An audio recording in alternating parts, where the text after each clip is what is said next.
The Art of War by Sun Tzu, translated by Lionel Giles. Part 5. Energy. Sun Tzu said, "The control of a large force is the same principle as the control of a few men. It is merely a question of dividing up their numbers." Fighting with a large army under your command is nowise different from fighting with a small one. It is merely a question of instituting signs and signals. To ensure that your whole host may withstand the brunt of the enemy's attack and remain unshaken, this is effected by maneuvers direct and indirect.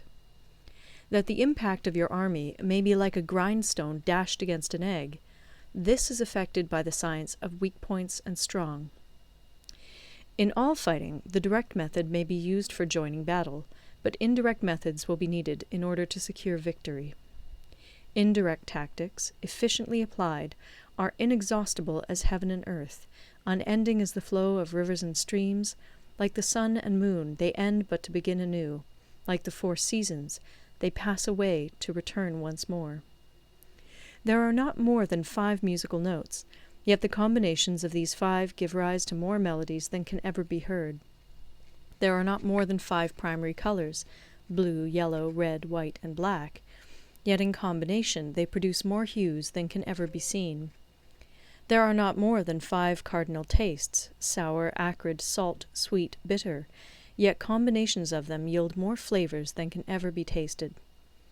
In battle there are not more than 2 methods of attack, the direct and the indirect, yet these 2 in combination give rise to an endless series of maneuvers. The direct and the indirect lead on to each other in turn. It is like moving in a circle, you never come to an end. Who can exhaust the possibilities of their combination? The onset of troops is like the rush of a torrent which will even roll stones along in its course. The quality of decision is like the well-timed swoop of a falcon, which enables it to strike and destroy its victim. Therefore, the good fighter will be terrible in his onset and prompt in his decision. Energy may be likened to the bending of a crossbow, decision to the releasing of a trigger. Amid the turmoil and tumult of battle, there may be seeming disorder, and yet no real disorder at all. Amid confusion and chaos, your array may be without head or tail, yet it will be proof against defeat. Simulated disorder postulates perfect discipline. Simulated fear postulates courage. Simulated weakness postulates strength. Hiding order beneath the cloak of disorder is simply a question of subdivision. Concealing courage under their show of timidity presupposes a fund of latent energy. Masking strength with weakness is to be effected by tactical dispositions. Thus, one who is skillful at keeping the enemy on the move maintains deceitful appearances, according to which the enemy will act. He sacrifices something that the enemy may snatch at it. By holding out baits, he keeps him on the march. Then, with a body of picked men, he lies in wait for him. The clever combatant looks to the effect of combined energy, and does not require too much from individuals. Hence his ability to pick out the right men and utilize combined energy.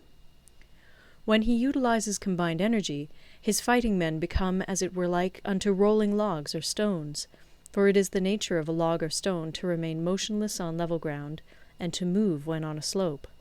If four-cornered, to come to a standstill, but if round-shaped, to go rolling down. Thus the energy developed by good fighting men is as the momentum of a round stone rolled down a mountain thousands of feet in height. So much on the subject of energy.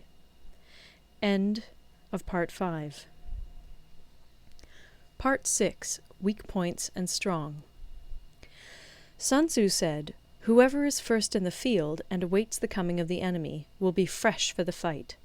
Whoever is second in the field and has to hasten to battle will arrive exhausted." Therefore, the clever combatant imposes his will on the enemy, but does not allow the enemy's will to be imposed on him. By holding out advantages to him, he can cause the enemy to approach of his own accord, or, by inflicting damage, he can make it impossible for the enemy to draw near. If the enemy is taking his ease, he can harass him. If well supplied with food, he can starve him out. If quietly encamped, he can force him to move. Appear at points which the enemy must hasten to defend. March swiftly to places where you are not expected. An army may march great distances without distress if it marches through country where the enemy is not. You can be sure of succeeding in your attacks if you only attack places which are undefended. You can ensure the safety of your defense if you only hold positions that cannot be attacked. Hence that general is skillful in attack whose opponent does not know what to defend, and he is skillful in defense whose opponent does not know what to attack. O divine art of subtlety and secrecy! Through you we learn to be invisible, through you inaudible, and hence we can hold the enemy's fate in our hands. You may advance and be absolutely irresistible if you make for the enemy's weak points. You may retire and be safe from pursuit if your movements are more rapid than those of the enemy. If we wish to fight, the enemy can be forced to an engagement even though he be sheltered behind a high rampart and a deep ditch. All we need do is attack some other place that he will be obliged to relieve. If we do not wish to fight, we can prevent the enemy from engaging us even though the lines of our encampment be merely traced out on the ground. All we need do is throw something odd and unaccountable in his way. By discovering the enemy's dispositions and remaining invisible ourselves, we can keep our forces concentrated while the enemy's must be divided. We can form a single united body while the enemy must split up into fractions. Hence there will be a whole pitted against separate parts of a whole, which means that we shall be many to the enemy's few. And if we are able thus to attack an inferior force with a superior one, our opponents will be in dire straits. The spot where we intend to fight must not be made known, for then the enemy will have to prepare against a possible attack at several different points. And his forces being thus distributed in many directions, the numbers we shall have to face at any given point will be proportionately few. For should the enemy strengthen his van, he will weaken his rear. Should he strengthen his rear, he will weaken his van. Should he strengthen his left, he will weaken his right. Should he strengthen his right, he will weaken his left. If he sends reinforcements everywhere, he will everywhere be weak. Numerical weakness comes from having to prepare against possible attacks. Numerical strength from compelling our adversary to make these preparations against us. Knowing the place and the time of the coming battle, we may concentrate from the greatest distances in order to fight.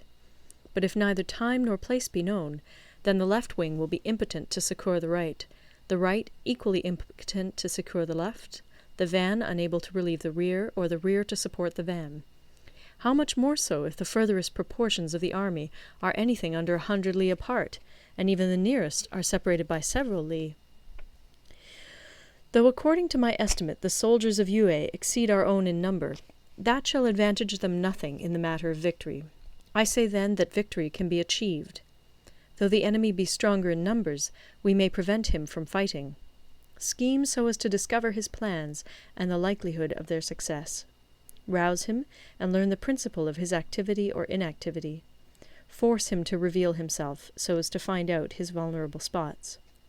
Carefully compare the opposing army with your own, so that you may know where strength is superabundant and where it is deficient.